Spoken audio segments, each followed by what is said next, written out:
Okay, what it do, what it do, what it do. What's going on, family? It's your favorite Mufa back again for another office hour with I'm getting the intro right, you see what I'm saying? I'm starting to really lock in on that shit, man. How's your heart doing today? Hope y'all had a good, positive week. As positive as it can be in the state of the world and the state of this country. Just want to send all my love to the folks out there who are grieving right now actively, to all the families across the world, all the oppressed peoples in the world. I think I'm gonna start really being intentional with starting every broadcast with that. We want to take a moment of silence and really acknowledge, yeah, every life that is being lost due to white supremacy.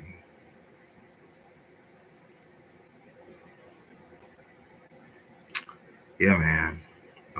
Everybody right now that is watching, tapping in, just want to say I love you. Yeah, well, I just had a quick message, man. Last night I came on and I touched on just like who's ringing your line, who calling your phone right now.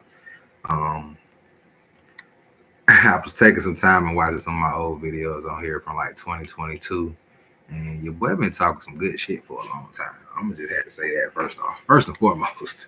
Nigga been talking that talk. You dig what I'm saying? Yeah, they get the lighting right there, bit.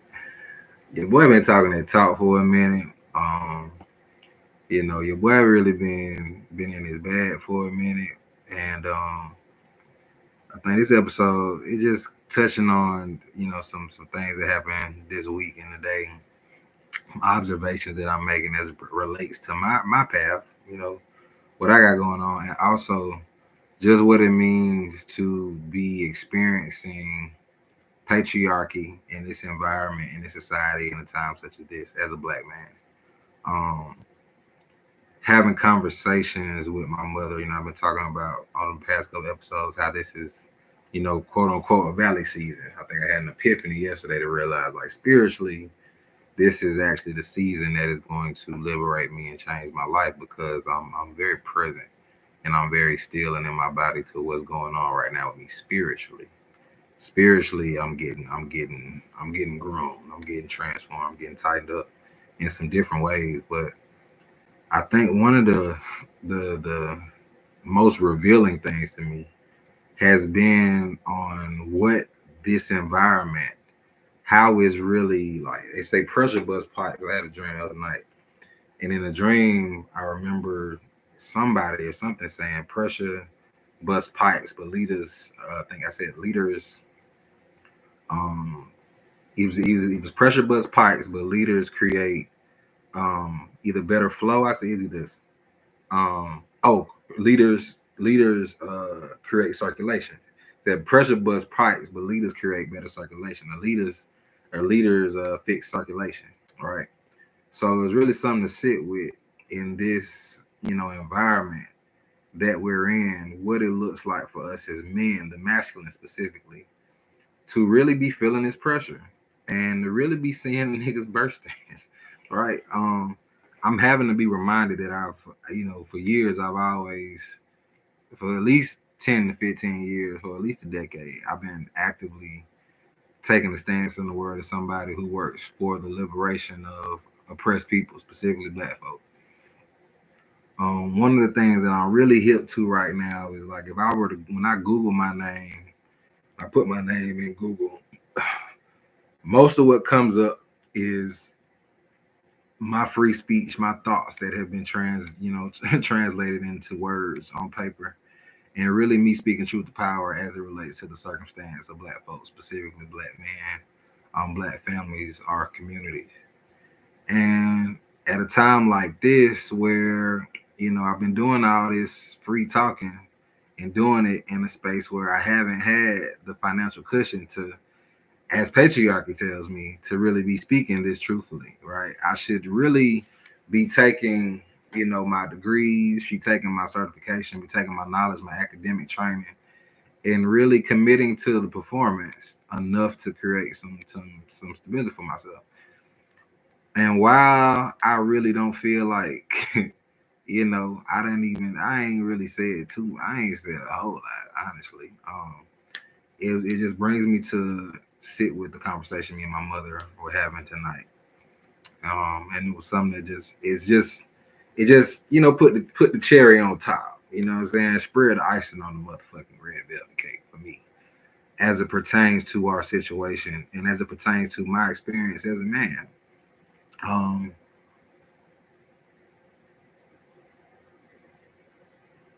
you could be doing everything you can to show up and keep yourself alive in an environment that tells you that if you don't make $100 an hour, if you're not bringing in $100,000 a year, if you don't have your own house, if you don't have your own car, if you're not in certain positions, that you're a failure. Now, take away, because they don't give a fuck about your story. They don't give a fuck about what you've done. They don't give a fuck about the nuance of your life or your story. You know, you can talk all day about how paths aren't linear. However, in this environment, while I've been given the spiritual privilege to be still enough to show up and archive and to talk about my experience as somebody who's achieved a lot. You know what I'm saying? Google a nigga. I done achieved some things. Um, it's something to sit with how, you know, patriarchy does not create safety for us to examine our value and our worth to humanity outside of what you got in your pocket. And I've been screaming this for a while. Again, you know, I be talking my shit. My old video, What is a Nurturing Dominant? I sat and I talked about how, you know, in an environment like this, you know, toxic masculinity has no gender, right? It has no gender, meaning it can show up in any form, whether masculine, whether feminine, you know what I'm saying, whether gender neutral, however you identify, because we are all operating and participating in this system and having been born and raised into this system. We are all victims in some way, shape, or form of the conditioning, of this patriarchal conditioning. And so how that shows up in bodies, it might look different. However, it should still show the fuck up. All right. So the work is to interrogate, you know, your misogyny. Misogyny ain't got no gender. You know what I'm saying? Homophobia ain't got no gender. Misogynoir ain't got no gender. Transphobia ain't got no gender. Ableism ain't got no, you know what I'm saying? Just really sitting with this shit. And so as I'm sitting with it, for specifically for the masculine, specifically for men, it's really telling to how debilitating it can be in an environment where everybody's struggling, everybody's suffering. However, in this context, we are still moving with the idea that men specifically don't have value if they're not contributing financially. And it's not that they're not trying to contribute financially. It's not even that they're not contributing financially. They're just doing the best that they can. So in a season where I know, and I've known for years, I've known for a long time, my purpose and my like my path in this life is to tell stories, to leave a blueprint, to leave an archive of what it means to be in this human body and have this experience. It's something telling as fuck for me to realize that the constant that is being impressed upon me is that I could show up and do everything right. I could be the best father. I could be the most helpful and supportive son. I could come with all of the good attitude, the willing spirit, you know what I'm saying? Like ready to work, ready to do. However, if I'm not in a position where I can save someone from their decisions with my financial capacity, then my value and my worth is not that at which I see myself. Right? I'm really worthless or useless in a sense if I'm letting this society and this environment define what my value is right now. Oh, I ain't worth a fuck. And that shit is wild to me because I'm like, nigga, look at me, but I'm him. Always been him. Right? In this moment, I'm really sitting with myself and looking at it like, damn, like nobody would know that today I spent about 6-7 hours just sending out emails, probably sending out 50 emails to potential clients, potential organizations, to potential folks to bring me in, to give me some money. Because, man, mind you, I've been doing this for years now. I've been working for myself for years. And to sit in the valley season, financially, where the money isn't coming in consistently enough for me to, pay bills and take care of things, what I'm saying, in bulk like I'm used to doing, it's something to sit with. If you don't have a support system that can inherently see your value, that can inherently affirm your value, boy, you're gonna feel like you ain't worth a fuck. I'm just being 1,000 with you. It's gonna feel like you ain't shit. And I want to tell whoever's watching right now, man, patriarchy does not dictate your pockets, don't dictate your value. Patriarchy don't dictate your value. It don't dictate your worth. And patriarchy is the grandfather to poverty. And poverty is the father to being paralyzed. And that shit rob you of your purpose, right? Because if all you can think about is what you don't have and not having some money and trying to get some money, at what point can you sit still enough to even think about or let yourself be spoken to or have any downloads or receive any direction on what the path for your life might need to take, right? When I say I have the privilege of stillness, it ain't like I'm sitting this motherfucker doing nothing. I'm onboarding for a new job right now. Trying to work right now. I mean, I ain't never been so happy to pay child support in my motherfucking life, right? However, I really have to sit with the fact that, like, motherfucker gonna look at you different when you ain't got no money on. Motherfucker gonna goddamn feel, you know what I'm saying? The disrespect come when they get close enough to see that you ain't got no motion, or they can assume you ain't got no motion. And it's like, damn. I really, if I wasn't doing the work, the spiritual work, that's why I go back and look at them old videos. I'm talking about the importance of your spiritual walk, your spiritual process, and your spiritual core affirming who you are and the importance of who you are. Just being, you know what I'm saying, being in your body, walking your walk, right? It was focus on the work, focus on your work. Like my destiny and my divinity don't look like what these folks say it look like. It don't look like what my mom and my daddy said it look like. They don't fucking know, right? Speak truth to power. Like, yeah, y'all love me, y'all gave me life, but y'all didn't give me the tools to walk into my destiny and my purpose. I know that much. I know that fucking much. I needed a lot more than I was given. However, I'm still being influenced by the fact that, yeah, my mama needs support. She needs me to be stable right now. It's always been that way. Since I left the house, I needed to be stable in college financially with my little refund check. I needed to have something coming in for myself. I couldn't depend on home, right? And to stay in a space of gratitude to be like, man, I'm thankful that I can come to the house. However, I feel like shit when I'm in the house and I ain't paying no bills. So I'm doing everything I can to add value to why I'm even here when I ain't been here most of this time since I left at 17, over half of my life ago. Right? So to even need family support for me feels bad. There's so many black men, so many of us that do not feel like we can ask for help, y'all. And I'm just being 1,000. I have modeled mutual aid and support on the internet for years now. And I have so many of my peers who looked at me in disgust because, like, what is you doing on the internet asking for money, nigga? Well, heck, get what? I'm a whole therapist that provides free services to folks while I'm actively working to get myself out of child support arrearages and be a present father and stabilize myself.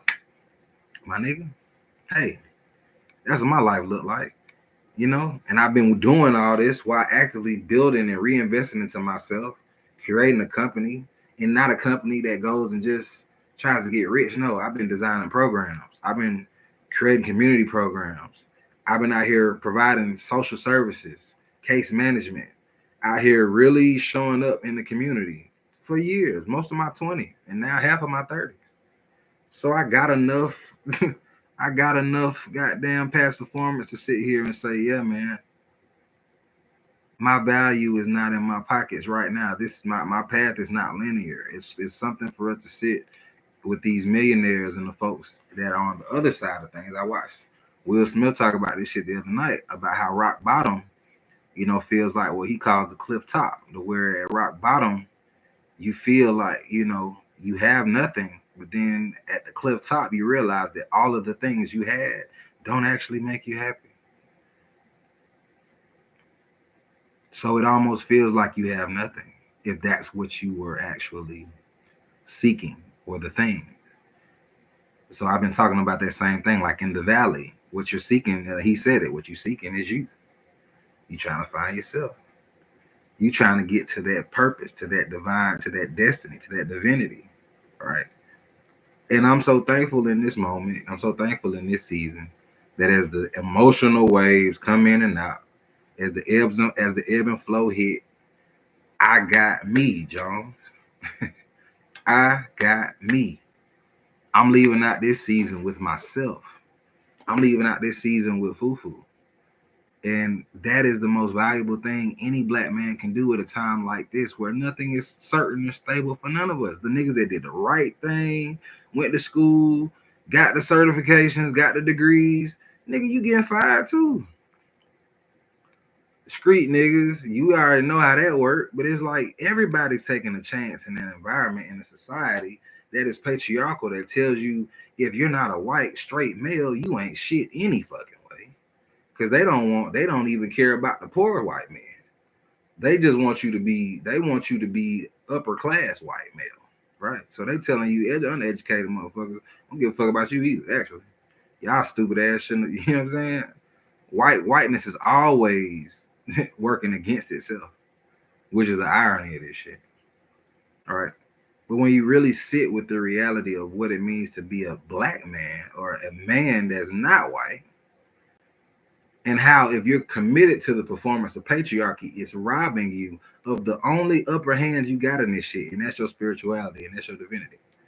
That's in the fact that when they see us, they see God for real. But if you don't see God in you, if you can't identify with the God in you, my nigga, they gonna look at you like a motherfucking animal, like a monster. That's how they talk to us. That's how they refer to us. That's how they treat us. But when you move as your divinity dictates for you to move, shit start to change, shit be different. And I'm declaring this for myself in my life right now. Like, I'm gonna feel my emotions, but my emotions in my environment does not dictate my divinity, right? It don't dictate who I am. It don't dictate what I know God got for my life. It don't dictate the plan, right?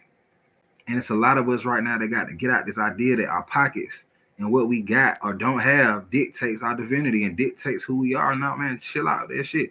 And if you got somebody in your ear that's on that same shit, you need to get the fuck from around them too.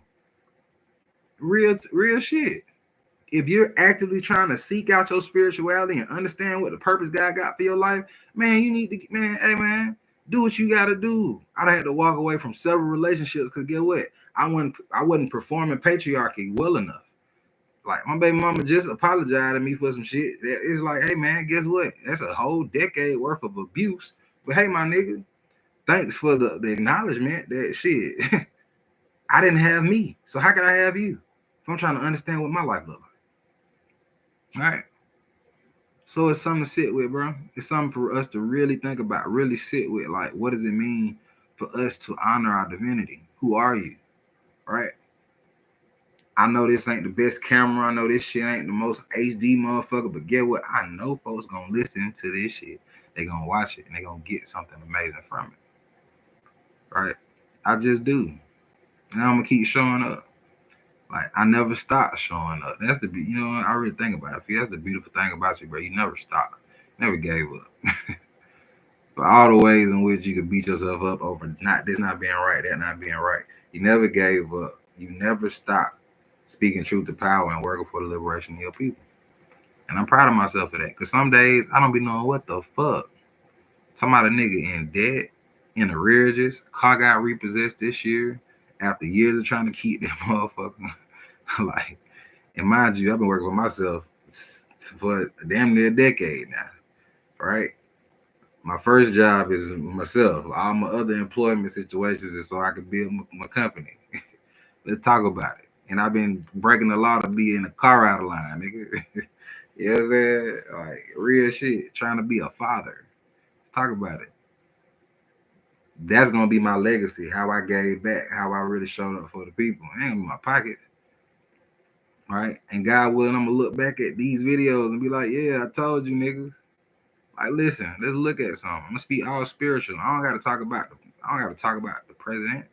I didn't talk about Obama. What I'm gonna talk about this motherfucker for? They're not working for our liberation, no matter who it is. If you just want to be 1,000, right? So can we talk to each other about what we got going on? Because that's what I give a fuck about. I care about our divinity, our spirituality. That's how we got free. If you look at history, you know, that's all I'm saying. We don't wrestle with flesh and blood, but principalities for all you Christians. You know what I'm saying? Read the Bible, my nigga. Like principalities and powers. You niggas ain't even thinking like that. Like, oh, it's a reason. Man, maybe it's a reason why this shit happened. Why a lot of us are having a big reset right now. Perhaps. Perhaps it's a reason. You know, perhaps. Right. This shit does not dictate who you are and your value, man. And it's so important for you to understand that. It's so important for you to realize that. It's so important for you to really like. And it's crazy because for all the quote unquote street niggas out there, you know you got your most wisdom and most healing and introspection if you're being honest with yourself and you was committed to some type of work. If you ever went to prison and had to sit down for an extended period of time, my nigga, you know how many niggas I know that got out and changed their life? Why? Because they was sitting the fuck down. They had to take full inventory. The thing about freedom is going to really show you who you are spiritually, because with freedom comes the ability to bypass all the real work, all the shit you really need to be working on. You ain't got no choice but to sit down and think and review and look at some shit. Either you crash out or you actually do some inner work. And right now, being free, so to speak, for me, I really sit with like, I don't have to be here. I ain't have to come back home. No. Like, I gotta honor these decisions that I'm making, because to everybody else it feels like I'm bullshitting. I feel like I'm quitting and giving up. No, I was in a very unsafe environment. I didn't trust myself, nor did I trust the people that I was around and leaning on to for support. Hard pill to fucking swallow. So I said, "Yo, we gotta press the reset button again, dog." Every time I come to this city, this shit ends up happening like that. I gotta press the reset button. All right. And it's hard pills to swallow. Had to wake up this morning and do some real meditation, real work, really sit with myself and the decisions that I make when I'm in a place of deep regret, deep hurt, deep pain, wanting to make up for certain seasons, right? And it's like, yeah, you, that version of you is worthy of love. The version of you now that has chosen yourself, you need to celebrate yourself while you still, man. You know what I'm saying? Turn up your time out, like I said in the other video. You know what I'm saying? Like, honor this shit right now. Because when your spiritual court get your ass out of here, my nigga, you better have some tools for this season. You better not just have this shit be like, oh, man, goddamn, I can't wait to get up. But they gonna get you up out of here, and you're gonna be in a worse predicament if you don't got no tools, if you don't got no integration, no wisdom for this season, right? Your pockets do not determine your purpose. And it's so important for me to affirm this. It's so important for you to hear this, to understand this, because it's a nigga sitting down right now. They think he ain't worth a fuck. His people, his family is really hinting to him that he ain't shit because he ain't got no paper. Hey, man, get what? When the paper came, they wouldn't appreciate your ass then either. Because you ain't had no purpose or no boundaries. You couldn't say no. You was just giving. Right? And I'm going to talk about this probably on the next episode, man. The hyperactive black man was the unattended to black boy. The one that was deprived. I said provide. Love deprived black boy. The hyper aggressive, hypersexual black man is the abused and traumatized black boy. So if you can attend to the little boy in you, in your seasons of stillness, you can have yourself, you can love yourself, you can take yourself with you, right? Because you're just looking for you. If nobody told you today, I love you, young nigga, book a YN. I love you, young nigga. You know what I'm saying? Shit is gonna be all right. If ain't nobody told you, Mufa told you. All right. Check in with me, tap in with me next time, man. I love y'all. Peace.